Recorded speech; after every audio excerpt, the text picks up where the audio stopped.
What if the man you saw cleaning an old plane every day was hiding one of the greatest military legacies of all time? This is a story you won't believe. Hey, welcome back to the channel. If you think true heroes don't always wear capes, this story is for you.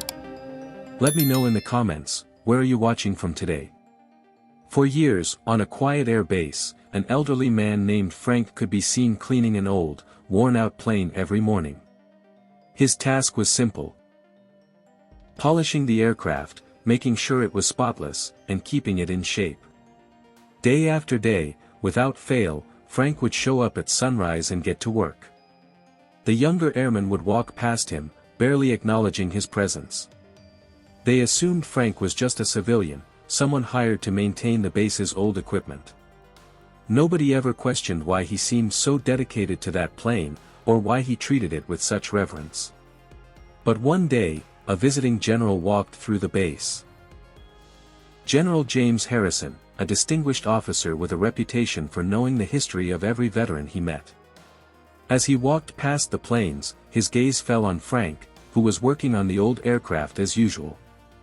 The general's eyes widened in recognition. He stopped in his tracks and walked over to Frank.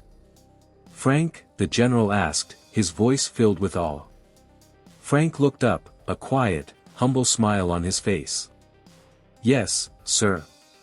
The general's face turned serious. "You're Frank Williams, aren't you? The man who flew the legendary P-51 Mustang in World War II, the one who was credited with shooting down 7 enemy planes in a single mission?" Frank nodded, his smile never fading. "That's me, sir." The general stood in stunned silence, then saluted him. "I had no idea.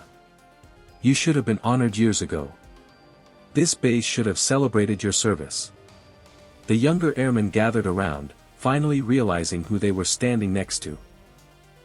A man who had not only contributed to history but had lived through some of the greatest moments of aviation and military courage. The general turned to the airmen and said, "This is Frank Williams, a war hero. Treat him with the respect he deserves." In that moment, Frank didn't need to say a word. His actions had spoken for him all these years. True heroes don't seek recognition, they simply do what needs to be done, quietly and humbly. But sometimes, the world needs a reminder. If this story moved you, like, subscribe, and ring the bell for more real stories that show us the true meaning of honor. And let me know, where are you watching from today?